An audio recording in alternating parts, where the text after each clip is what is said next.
Morning. When I see construction barrels, it reminds me of work. And when I think about mother's father, so my grandfather, on my mother's side was called Daddy Bill. And I always remember one thing that Daddy Bill told me. He said that if you're going to take money from a man for doing a day's work, make sure you give him a fair day's work. And I've always remembered that. He said it doesn't matter how much he said he was going to pay you. If you agree to it, you do what you said you were going to do with all of the effort that you can muster to do it. And so that's kind of stuck with me all of those years. And then I found these really cool sayings about work. Confucius said, choose a job you love, and you will never have to work a day in your life. And I think that's really good advice. I have a job that I really love. I cannot believe that y'all pay me to do it. I pinch myself every month and say thank you. But I'm just going to tell you, there are some days that just feel like work, okay? There are two kinds of people. Those who do the work and those who take the credit. Try to be in the first group. There's less competition. I always thought that was a cool saying. This is kind of for older people, maybe. Cessation of work is not accompanied by cessation of expenses. Cato the Elder. And I don't even know what to say about that. I forgot who said this, but I liked it. I like work. It fascinates me. I can sit and look at it for hours. And every job has drudgery. Whether it is in the home, in the school, or in the office.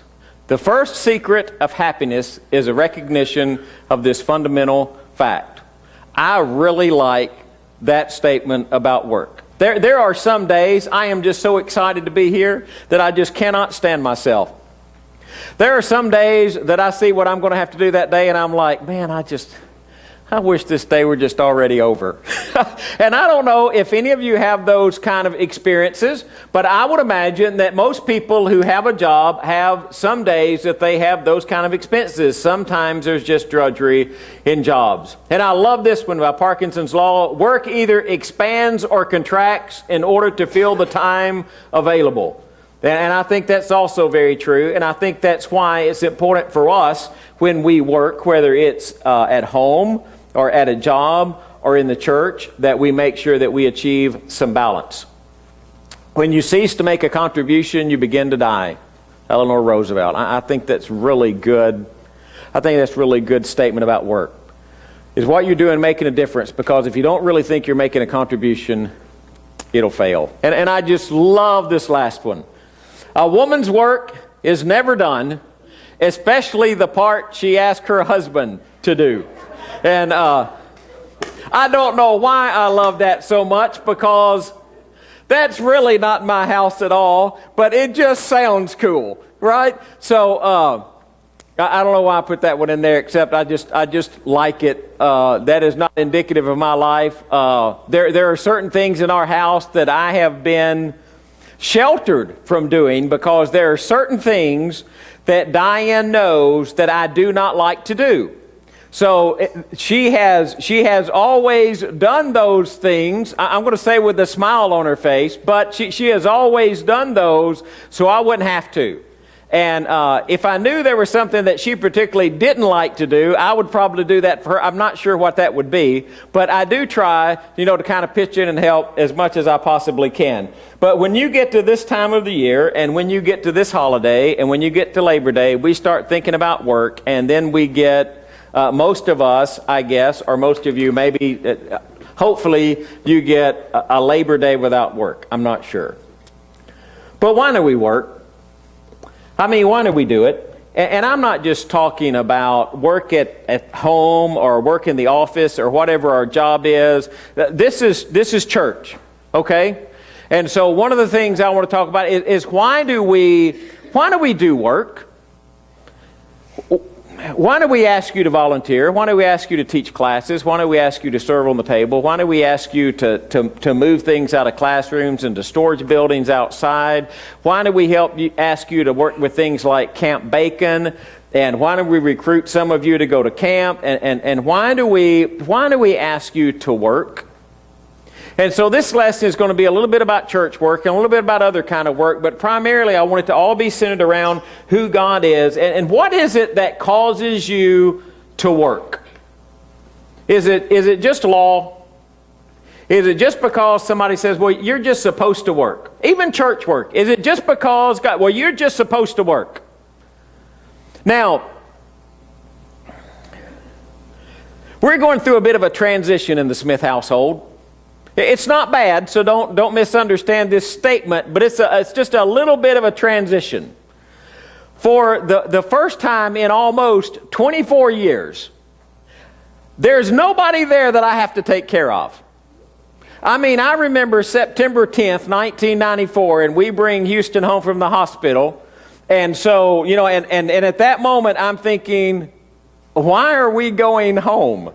Because I'm not ready to take this baby home because I'm not sure what we're supposed to do with him when we get there. But I remember, first parents, you go out there and you buckle them in the car seat just right, and you make sure, by the second or third kid, or second for us, it's like a get in the car. But, you make sure it's all buckled in there and you're all nervous and you drive. I mean, I don't know, maybe this was just our family. I think we drove really slow home. I don't think, we did not push the speed limit at all. Why? Why did we take care of Houston and Rye? Why did I feed him? I mean, they ate a lot of groceries. A lot of groceries. Why did we buy them? The only reason I fed them was because there is this law in America that says if you abuse your children or neglect them, that you're going to go to jail. So the only reason I fed those boys all of those years is because I did not want to go to jail because there was a law. You know that is completely wrong, isn't it? I would have fed those boys if there was a law or not a law. Do we just work out of a sense of obligation, a sense of law? I mean, even in the church. Or is it because it's an expression of our grace and God's grace and the faith that we have in God and the love that we have for God? I didn't feed my boys out of a sense of obligation. I fed them because I loved them. I didn't really ever think it was a burden. I didn't ever get up and say, man, it's Saturday. Now, I did say sometimes it's Saturday and we got to go to the grocery store because, I'm not saying that those words never escaped my lips, but it was never, oh, it's Saturday. We got to go to the grocery store and buy groceries to feed those two kids again. No, it wasn't about that. Sometimes it was just going to the grocery store. And by the way, just for the record, just so that you know, and there's no misunderstanding here, I really enjoy going to the grocery store on Saturday morning, okay? So it's all right. I like doing it, so I'm not forced to do it. I do it because I like to. But did we just do that because we had a sense of obligation? No, it's not that at all. Do you just serve God because, well, God said I got to work, and if I don't work, then He's going to send me to hell, and I don't want to go to hell, so I guess I'll go to work. Man, if that's all your motivation, you're not going to get very far. You're going to start doing something and say, well, I don't know, maybe I can slide on this just a little bit, or maybe I don't really have to do this.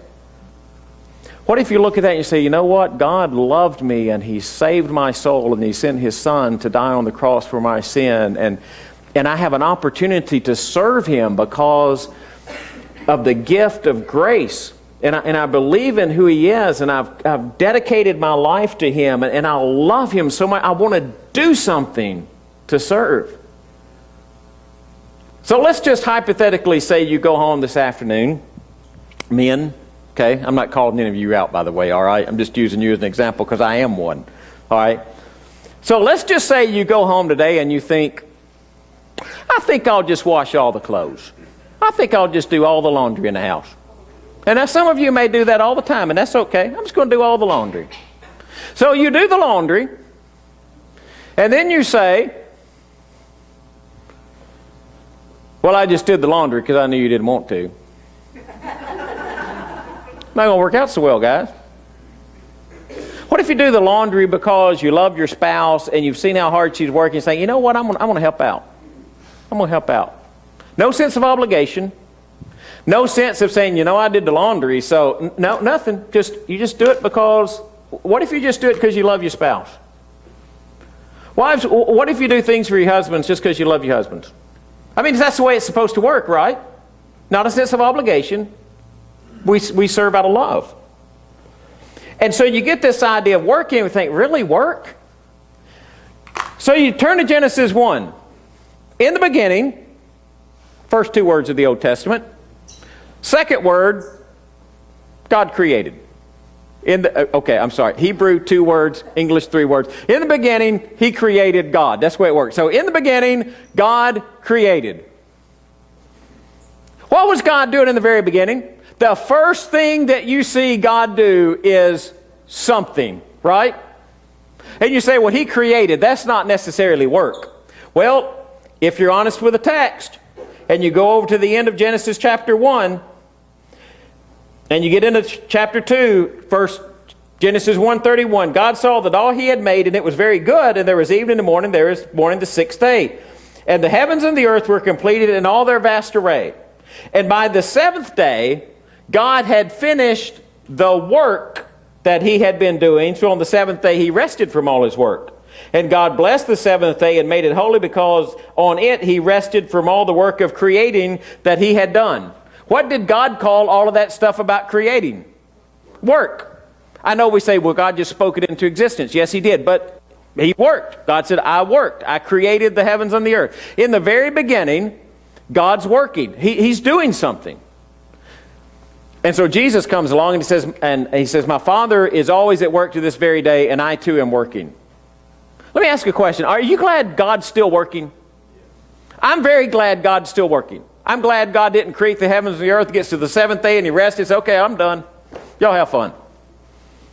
He's still at work. He's still doing something. Now, this is a really elementary question. Okay, so if God can work, can't you? I mean, if God's going to work, do you think it's really out of line for Him to expect us to work?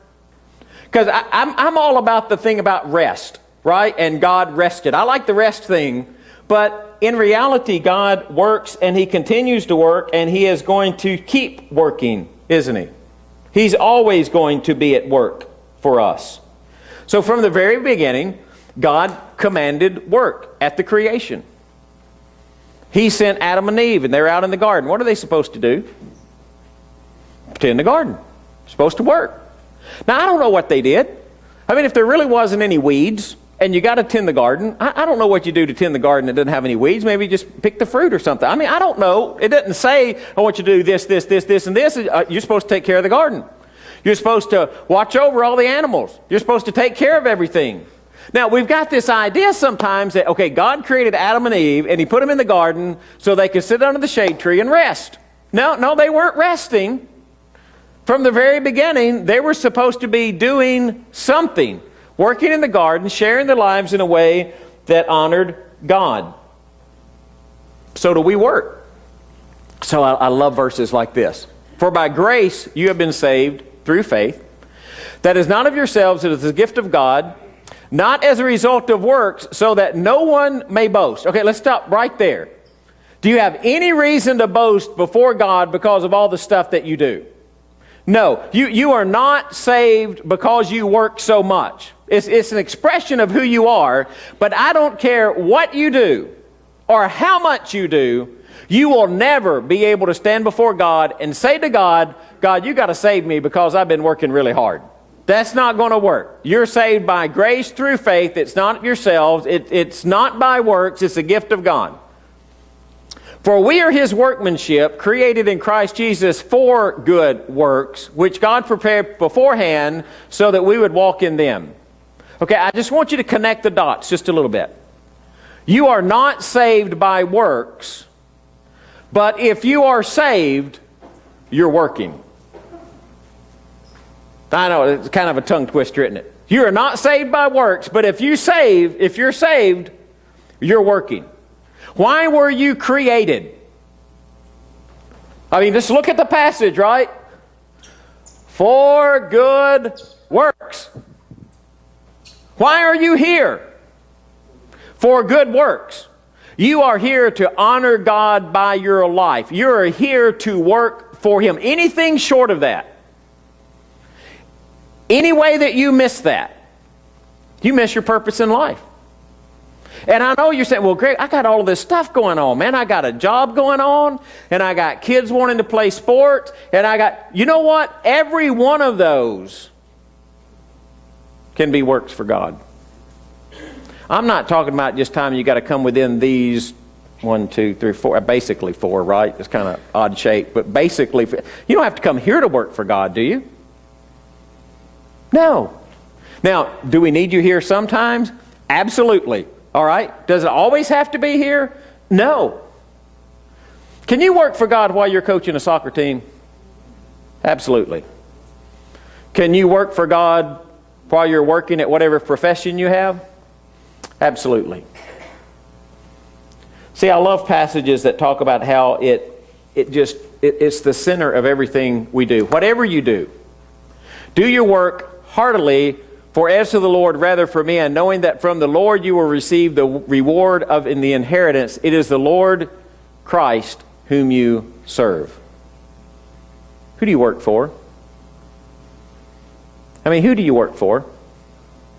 You work for God. Well, I love when y'all answer me back like that. Yeah, you work for God. Now, I'm sure I have not seen any of your paychecks. Okay, not a one of you I've ever laid. I don't think I've laid eyes on anybody's paycheck sitting in this auditorium. Not ever. Okay, trying to make sure I'm looking around. I got a feeling that down on the line where it's signed, it doesn't say God. I looked at mine to see if mine said God. It does not say God. To be very honest, I forgot if it says Dennis or Carolyn. But it doesn't say God. Do I work for God? I work for God. I mean, even here. I mean, I love you guys, but you really can't fire me. You can just change where I get my paycheck from. Right? Because I work for God. That's who I'll always work for. Do you work for God? Absolutely. What do you do in your job? I don't know what it is, but I'll tell you what, you're working for God. You serve like you are serving God. Man, that can be challenging sometimes, can't it? Sometimes you have decisions in work that really cause you, that really make you exercise discernment. To say, am I really working for God in this decision? What if you're working for somebody who does something just a little illegal? Or a little over the top? Or a little strange? Or a little unethical? Somebody who's using substandard materials, or you come across something that is obviously a violation and you're trying to struggle with that. I'm not going to tell you that living by that rule is not going to cause you struggle in the world, because it will. When I was in sales, trying to live by that rule in the sales world sometimes that just caused struggles in the world. You know, I know I can do this, this, and this, but the question becomes, is it ethically, if I'm working for God, is it okay? Is it okay if it's God's? And that's how we work. Now, I love this verse from Thessalonians. For even when we were with you, we need to give you this order. If anyone is not willing to work, then he is not to eat either. Now, we really like to quote that part, don't we? For we hear that some among you are leading an undisciplined life, doing no work at all, but acting like busybodies. Now, such a person we command and exhort in the Lord Jesus Christ to work in quiet fashion, to eat their own bread. But as for you, brethren, do not grow weary of doing good. You know, we like to quote that and say, well, if you ain't going to work, you're not going to eat. Right? But follow that up with the second part. We command and exhort to work in quiet fashion. Quiet fashion. What does that mean, to work in a quiet fashion.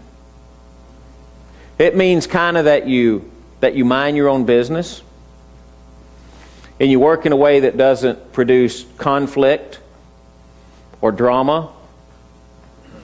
That you work so you can eat your own bread so that you don't have to rely on someone else. Now, let's back off of that just for a second. Man, is there times that in the church we have to rely on each other? Yes. Is that okay? Yes. Is he saying, well, never put yourself in a position that you need help from your brothers or sisters in Jesus? I'm telling you, we are all going to be at some point in a position where we need help from brothers and sisters in Jesus. Remember that thing in Acts about they all shared their possessions so there's nobody in need? He didn't write a footnote on there and say, well, make sure you don't do that kind of stuff. No, that's exactly what the church is supposed to be like. But how about for somebody who just refuses to work? Well, that's a different story, isn't it? So you want to work in a way that brings glory and honor to God, and glory and honor by the things that you do. So as you kind of follow that up with Ephesians, he's writing to people who steal. And I love this. He who steals must steal no longer. You know, we'd like to follow that up because you're going to go to hell for that, right? But that's not what he follows it up with. You ain't supposed to do that. I mean, because if I were writing, I was supposed to say, okay, whoever steals, don't you steal anymore because you ain't supposed to do that kind of stuff, right? But he says, but rather he must labor. He's supposed to work. So don't steal, go to work. Right? So you don't have to steal. No, performing with his own hands what is good so that he will have something to share with one who has need. Oh, remember that verse before? Man's not going to work. They're going to, live in a quiet fashion. So well, wait a minute, but why are we working? I struggle with this verse. Because it throws a whole different perspective on what I'm supposed to be doing. I work so I can buy more stuff. Well, typically that's what happens. I'm just going to tell you, okay? I'm struggling to really use this verse because we work so we can buy more stuff. Or we can work so we can save more money. I'm not saying either one of those things are bad. What does Paul say in Ephesians, why do you work? You can share with somebody who has a need. I mean, I'm just going to say, reading that verse, that does not, well, I hope this doesn't come across wrong. That does not sound very American, does it? That's the American dream. You go out and you work hard and you make money so you can share with people who have a need. I don't see the American dream portrayed very much that way, but it's a God dream to share with those who have need. And you look at that and you're just like me, you read that and you say, well, it's kind of a struggle, isn't it?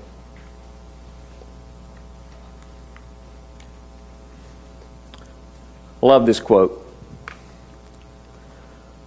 The non-Christian people in the marketplaces of the world develop their opinions of Jesus Christ and His church by observing Christians as they perform their day-to-day responsibilities. They neither know nor care how we act on Sunday morning inside the four walls of the church building. The non-Christian people in the marketplaces of the world develop their opinions of Jesus Christ and His church by observing Christians as they perform their day-to-day responsibilities. They neither know nor care how we act on Sunday morning within the four walls of the church building. We're not going to reach this world because we sit in here and do the right things. We're going to reach this world because we're out there and we're doing the right things. They're not going to knock our doors down to get inside, to see what we're doing in here, unless they see that what we are doing out there makes a difference. They're not going to choose to become like us if we're like everybody else who's in this world. They're not going to have our moral standard if we have a different moral standard at work than we have when we're sitting within the church building. They're not going to follow Jesus if our work ethic out there is supposedly different than the work ethic that we have in here. They are generally not going to see what we do in here. They are only going to see what we do out there. Now, before you get all depressed about work, let's go back to Genesis. Thus the heavens and the earth were completed and all their host. And by the seventh day, God completed his work which he had done, and he rested on the seventh day from all his work which he had done. And God blessed the seventh day and sanctified it, because in it he rested from his work which God created and made. I'm not telling you to work all the time. I'm not saying that 24/7 every day. You know, you always heard that thing, man, I just rest when Jesus gets here. You hear me quote that sometimes, but you know what? That don't work out. That doesn't work out. I think God designed you with a need for rest. I think God made you that way. I am just going to get up here and preach in front of all of you. I think all of you need a time of rest. Now, I don't want to step on your toes too much, because it's like, understand that while I'm stomping on your toes, mine hurt really bad. Okay, but you know that thing about work will fill up as much time as you let it? That's very, very true. And I know in talking about days of rest, you know, sometimes people say, okay, then when are you resting, Greg? Well, okay, let's not get into that, all right? But I will tell you this. There are times that we just have to have rest. But if we take our days of rest and we fill it up totally with work, okay, you with me here? When do you find time to rest? I mean, you can always find time to fill something up in your schedule, right? You need times of rest. You need times that you can stop, and that you can pause, and you can reflect, and you can refuel, and you can rejuvenate, and times that you can rest. Because God created you that way. The only reason I know that is because on the seventh day, God rested. Now here's another really big thing, okay, and this is hard for preachers to understand sometimes. If God rested, it's probably okay if I do. Did you get that? Like if God could take a day of rest, you think it's okay if I take a day of rest? I'm thinking that's like a really good thing, right? So we follow the example of God, and I'm created in God's image. God worked, God rested. I think we work and we rest. Now, we mostly like Labor Day, right? Because, this is what I hear a lot. I get a long weekend. Yeah, that's pretty cool. I like long weekends. But there are times that you have to rest. I want you to work hard for Jesus, and I want you to rest well for Jesus. If you push yourselves to the limit, you'll eventually burn out. I know it's like preaching to the choir, okay? But I'm telling you, if you push yourself to the limit, you'll eventually burn out. Some of you have been teaching class for year after year after year after year after year. You know what? Some of you might need a break. Now, here's the thing about taking a break. If somebody needs a break, what else has to happen? Okay, somebody else has to step up to fill the role, right? So if you've got 6 teachers, I mean, this is hypothetical, okay? But if you got 6 teachers and 2 of them need to take a break, what else do you need? You need 2 more. Okay, just making sure you understand that. Whatever you're doing in the church, some of you have had roles in the church you've had for years and years and years and years. You know what? Sometimes you need a break. Is it okay? Should you feel guilty about needing a break? Okay, that's the deal. Don't feel guilty about needing a break. Sometimes we just need a break. You know why God put a lot of different people here? So a lot of different people could share the load. You know that old adage that 20% of the people do 80% of the work? That's really kind of true. You know what I'd like? I'd like for us to break the mold. I'd like for us to be able to say, you know that old rule that 20% of the people do 80% of the work? You know, that's just not Clarksville Highway. That's just not how we operate. Man, we're all doing our part. We're all working. Now, I know some of you say, man, I'm not sure what I'm supposed to be doing. Well, not that I need to call you guys out again. That's the elders' work. Okay, we're supposed to be helping you figure out what you're supposed to be doing. Okay, we're supposed to be nurturing and growing you and leading the flock and finding your place. We got to do a better job at that. You work and you rest. And you do it because that's the way God designed you. And when you work, you do it understanding. There has to be a passion and an excitement about it. that you're working not just out of a sense of obligation, but because you're making a difference. And you see what's happening. And you see how lives are being changed. And you see how just the smallest things make a huge difference. Because I want to tell you, the smallest thing that you do in this church family makes a world of difference. Everything that we do helps. And it's just a collection of people. No, none of us are perfect. None of us are going to do everything exactly right. Any teachers in here ever taught a lesson and you left the lesson and you think, man, that was just an absolute disaster? Any preachers ever preached and said, man, that is just the worst thing I've ever heard. I am not going to watch that on live stream for anything. Any of you started to go out and do something and then all of a sudden it just miserably failed? I mean, it was just like, not just crash and burn, but it was like crash and burn and explosion. Does that mean you can't do it? No, it doesn't.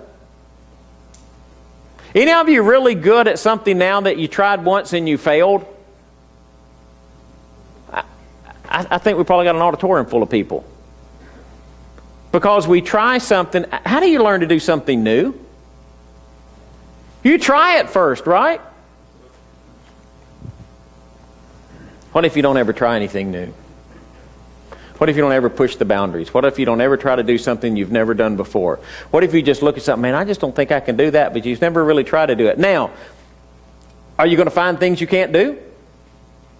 Absolutely. You are going to find things you cannot do no matter how badly you want to do them. There are things that in my household, it is just known Greg cannot do those no matter how badly he would like sometimes to even learn how to do it. It's just not in his talent pool. But you know what? I think a lot of you have talents you just never have tried yet. You just look at God and say, God, I want to serve you so badly. So you work and you rest. But you can only find that in Jesus. You can only find that by the gift of His Spirit. The only way you can find it is by the Spirit's power. And the only way to find the Spirit is that you believe, you repent, you confess, you're baptized in the name of Jesus, and you allow God to bless your life. And that's how you start the journey. You start the journey by saying, I commit my life to God, and I will not let anything stand in the way of serving Him. And if you need to make that commitment, I'm going to ask you to do that while we sing.